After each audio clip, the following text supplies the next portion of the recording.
Dinas Kesehatan bersama BPOM sidak apotik dan retail modern.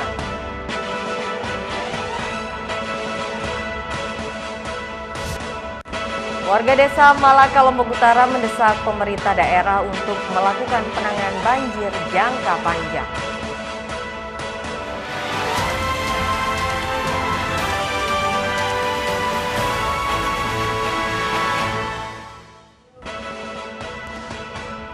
Apa kabar pemirsa, kembali kami menjumpai Anda di iNews NTB. Beragam informasi penting akan kami sajikan untuk Anda.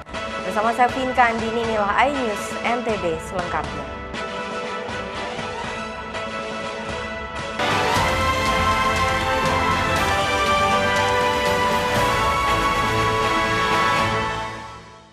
Kita awali dari berita pertama pemirsa. Dinas Kesehatan Lombok Barat bersama BPOM dan Polres setempat melakukan sidak apotik dan retail modern. Petugas menemukan obat sirup yang dilarang beredar dan langsung ditarik untuk diamankan. Sejumlah apotik dan retail modern di Kabupaten Lombok Barat disidak tim gabungan dari Dinas Kesehatan bersama BPPOM Mataram dan Polres Lombok Barat. Melakukan sidak kepada sejumlah apotik dan retail yang menjual obat sirup di sekitar Gerung, Lombok Barat. Saat dilakukan sidak dan monitoring ke sekitar kota Gerung, masih ditemukan jenis obat sirup cair atau sirup berbahaya yang ditarik peredaran oleh BPPOM. Setelah dilakukan pendataan, sejumlah obat sirup yang dilarang beredar ini oleh petugas ditarik untuk diamankan. Sirup, obat sediaan sirup yang memang diperbolehkan oleh Kementerian Kesehatan yang penting digunakan sesuai dosis dan sesuai aturan pakainya. Demikian juga toko-toko obat sudah mulai bisa menjual obat bebas seperti sedia kala, tetapi tetap masih yang 5 produk itu masih tetap kita pantau terus. Alhamdulillah pagi ini kita juga sudah mencari, ada menemukan beberapa sediaan yang memang tidak boleh beredar, tapi sudah disisihkan oleh pihak pengelola dan tidak dilakukan penjualan. Dan untuk obat-obat yang 5 item ini sudah kita data di beberapa tempat dan akan kita minta tindak lanjut. Berdasarkan rilis BPPOM, ada 4 jenis obat sediaan cair atau sirup yang ditarik dari peredaran karena diduga menjadi penyebab gagal ginjal anak. Hingga saat ini Kemenkes masih terus melakukan pengujian terhadap sampel obat sirup yang beredar di Indonesia.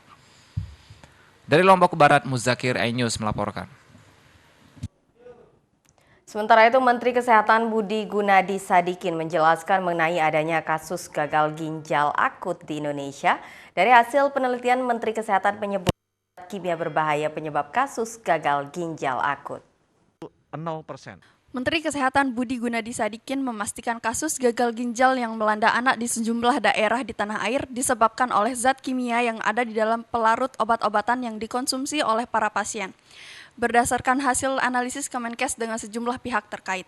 Kita melakukan analisa toksikologi. Jadi kalau yang pertama di bulan September kita lakukan analisa patologi, karena dugaan kita disebabkan oleh bakteri, virus, atau parasit. Begitu ada announcement WHO tanggal 5 Oktober, langsung kita minggu berikutnya lakukan analisa toksikologi.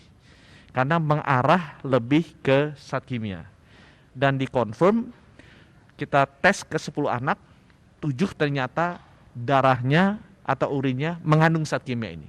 Jadi positif, memang 70% orang yang kena itu disebabkan oleh adanya zat kimia ini di tubuhnya.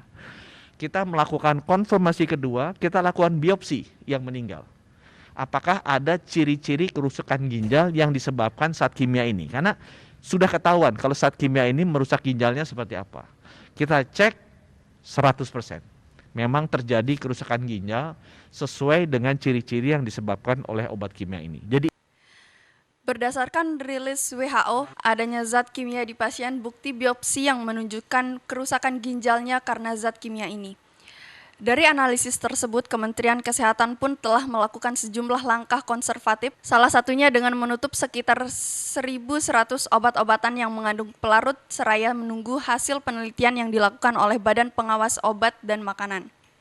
Selain itu, Kementerian Kesehatan juga telah berkoordinasi dengan Ikatan Dokter Anak Indonesia dan Ikatan Apoteker Indonesia terkait beberapa obat yang bersifat sirup yang dibutuhkan untuk menyembuhkan berbagai penyakit kritis. Menkes mengatakan obat-obatan tersebut masih diperbolehkan untuk dikonsumsi, namun harus dengan resep dokter. Dalam kesempatan tersebut, Menkes juga mengatakan pemerintah Indonesia telah bekerja sama dengan sejumlah negara sahabat untuk menyediakan obat fomepizol yang dinilai dapat mengatasi kasus gagal ginjal tersebut. Hingga saat ini pemerintah telah menerima 20 vial dari Singapura, sedangkan 16 vial lainnya akan datang dari Australia dalam waktu dekat. Tim Liputan iNews melaporkan. Kita beralih ke informasi lainnya, warga Desa Malaka, Lombok Utara mendesak pemerintah daerah setempat untuk melakukan penanganan banjir jangka panjang karena kerap menjadi langganan banjir setiap tahunnya. Wilayah Desa Malaka, Kecamatan Pemenang, Kabupaten Lombok Utara menjadi langganan banjir setiap tahunnya. Selain banjir dan sedimentasi pegunungan membuat wilayah ini kerap terjadi longsor saat musim penghujan. Kepala Dusun Setangi, Desa Malaka, Zainul, mendesak pemerintah mencarikan solusi penanganan banjir jangka panjang, sehingga warga tidak khawatir dengan ancaman banjir saat musim penghujan tiba. Selain itu, Kadus juga meminta tata kelola sungai dan lingkungan di Desa Malaka dapat diperbaiki pemerintah. Ya, kita juga menyampaikan kepada pihak pemerintah, yaitu mohon cepat ditanggulangi ya, karena ini kan bencananya setiap tahun. Sebenarnya yang kita butuhkan itu salah satunya bahan pokok, sejenis ya makanan, baju yang layak, selimut, pokoknya sejenis yang itu yang dibutuhkan sama masyarakat. Sejauh ini sudah diberikan atau Sudah sih, tapi belum cukup. Namanya kan kita banyak yang dampak. berapa yang terdampak warga itu? Terdampak itu sekitar 87 kakak. Sebanyak 965 lebih kepala keluarga di Desa Malaka, Lombok Utara terdampak banjir pada Minggu sore 16 Oktober lalu. Warga yang rumahnya rusak terpaksa mengungsi di rumah kerabat dan masih memerlukan bantuan sembako, selimut, dan pakaian. Dari Lombok Utara, Hari Kasidi, iNews melaporkan.